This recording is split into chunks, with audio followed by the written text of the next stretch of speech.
man can get. Welcome back to First Things First. Yet another Chris is with us. Chris Broussard joins the conversation. Chris. Oh, good to see you, brother. What a game last night. You can't say it didn't surprise you. Just a little bit? A little bit? It was just, I don't know if surprise is the right word. Yeah, it was just I thought it was a great game. A lot of people complaining, saying it wasn't well played. It was playoff basketball. It wasn't well broadcasted. It wasn't commentated. It was a great basketball. I thought it was a great game. It reminded me, just quickly, it was better played than these games, but it reminded me of when I used to cover the Knicks and the Heat series in the 90s. That were terrible basketball games, but with 2 minutes left, it was always within the balance. That's what made it exciting. Nick, that I've seen with the NBA and critical sporting events, that at the most critical time, it's almost impossible to play great because of the stakes, because of the pressure, because of the defense. Yes. So I don't expect that, even though I thought the game was a great game, aesthetically to the viewers, sometimes people look at it and be like, it could have been a better game. So let me just at least set the table. Rockets go ahead and take a 3-2 series lead over the Warriors. 98-94 was your final. I think some people thought it was ugly. It was a little low scoring the first quarter. Shots weren't going in. Both Harden and CP3 struggled early on, and then the Warriors struggled late. But all that, how were the Rockets, Chris, able to beat the Warriors last night? How do you break it down? When your top two players shoot 11 for 40, when you shoot 37% as a team and win against a great offensive team, there's only one explanation: defense. And what has happened, you never thought you'd say that about Mike D'Antoni, coach team.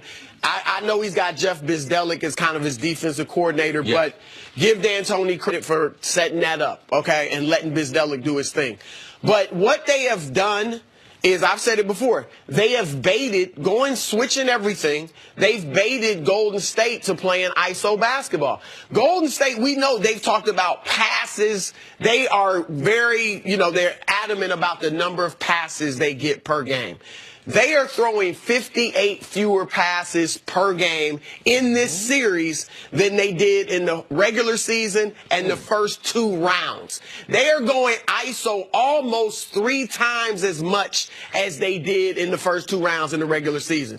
Their assists, they led the league with assists, almost 30 a game, which is ridiculous. And now they had 14 in game 4, 18 last night. They have gotten away from themselves. And I've said it before, what made them special was all the motion, the fluidity. Because it made them so hard to guard. Exactly. You don't see that anymore. It was, that is, and I know, listen, for about 20 months or 18 months, however long, my opinion that the Warriors shouldn't have signed Kevin Durant has looked crazy. We'll see how it looks in about 96 hours. But the reason that I initially felt it in my heart was because they were playing a style of basketball I'd never seen a team play at that high of a level. The freedom of movement, the sharing of the basketball, and I thought that it elevated Steph to a level that he was, when they signed Durant, my concern was, you're adding the second best player in the world. But are you turning Steph from the second best player in the world to the 8th or 9th best player in the world? Now, they won a championship with it. They were the heavy favorites going into this series. So I'm not saying that they shouldn't have signed Durant. I said it a year and a half ago, and it's looked wrong. The point that I'm making is they haven't looked like the Warriors this series. They just flatly, offensively, have looked like a lot of really great teams have looked. We got a bunch of good players. We're going to go in ISO. They haven't looked like the team that was a force of nature offensively. What it looks like is that Steph and Clay and the rest of their great players are just deferring to Durant. I mean, how many times are they coming by half court and just giving it to Kevin and then running away and expecting him to do something? So your point is well taken. Yeah, I love the fact that you brought out with the passes, because we had looked at a couple games and they had been down 50 passes in a game or two. But now, over the collection of 5 games, that's 200 passes over the course of the series. That's a lot less motion. It's easier to defend, and it doesn't play to their strong suit. We talked about in the segment before about Golden State with the lack of continuity playing with the guys they're playing with. And then now if they're trying to not only play with different guys, they're going to play a different style. That's why they don't look like the Warriors. But to me, it's just lack of being tested in pressure situations. It's not that big of an adjustment. The last 2 minutes of the game, they need to concentrate on what they're doing. Last two games. If they can correct that, I mean, signing Kevin Durant was well worth it and will be well worth it because now every team in the NBA is adjusting to what they did. It did get them another championship on top of the other one that they had. And you have to have, as a group, if this group doesn't win 3 or 4 championships, it's going to take away from them being special. Listen, and I know we're going to talk more about the Warriors when you're on with us later. I do want to give the Rockets credit because it's not just because they're a 65-win they're team. making. It's not to win a game.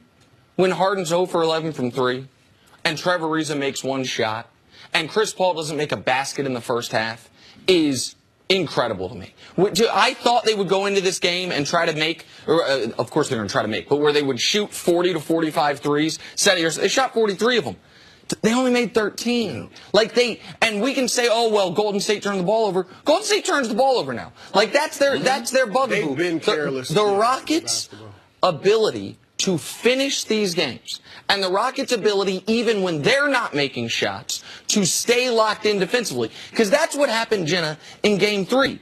Game 3, they were within striking distance at the end of the first half, and they had missed a dozen layups, and they never started hitting their shots, and they let go of the rope defensively. In these last 2 games, even when their shots aren't falling, they are so locked in defensively that it is stifling Golden State. Well, they're going to have to be now. The one thing we all agreed on was that there was no way the Rockets were going to win if those 2 guys, Harden and CP3, weren't great. They both had to play great. Well, maybe last night was a silver lining that they won and they didn't play great because now they may be without CP3, pulled up with a hamstring injury. He left the court. Even if he does come back, he's not going to be 100%. He will still be hurt a little bit. How does that affect everything moving forward, whether he plays or not? Yeah, it's obviously going to be tough without him. But I heard you guys say earlier, and you're right, they can win 1 game without him. They can't win a series against this team without him, but they can certainly win 1 game. I don't know how in the world this stat happened. But last night, Chris Paul was negative 13. He was the only Rockets player that was negative in the plus-minus. I don't know how it happened. I thought in the second half, he carried them. And he's done that, obviously, the last 2 games. If it wasn't for him in that third quarter, it was tremendous what he did. So, look, you can look at that plus-minus. There's another stat. I'll tell you how it happened, though. It happened because the Rockets had that 11-point lead. He comes back in the game, and in the first quarter, and while they lose it over the course of the end of the first quarter, beginning of the second quarter, he's on the court when the Warriors went on their 1 run. That's why he ended up being negative for the game. What happens if he can't play? Well, one of the challenges is this. They have only played 7 guys the last 2 games. And Gerald Green's played about 11 or 12 minutes each game. So they're essentially playing 6 guys.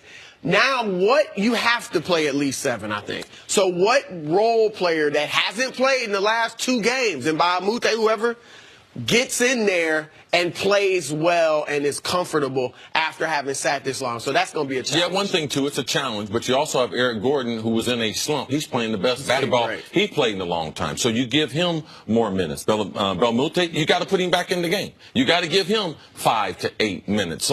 This is a great basketball team. It's not absent of talent. Chris Paul, the other teams he was on, I would be terrified if he was hurt. The other teams that D'Antoni had, if their point guard was out, I would be terrified because their number 1 ball handler would be out. With Houston, Chris Paul's not the number 1 ball handler, and if they didn't have James Harden, who is not playing well, but still waiting for that MVP performance, to clinch the series, what if he comes up with that game? So I put that in the equation. The 65-game wins, the athletic character that they developed during the season, and shutting Golden State down at the end of these 2 games, Games 4 and Game 5 to win them, I believe that moving forward will pay dividends. All right, Rockets now 1 game away from going to the finals. Chris, we'll see you a little bit later in the show. Coming up, could a Pro Bowl wide receiver be heading to the Dallas Cowboys? That's next. This is First Things First. I'm not.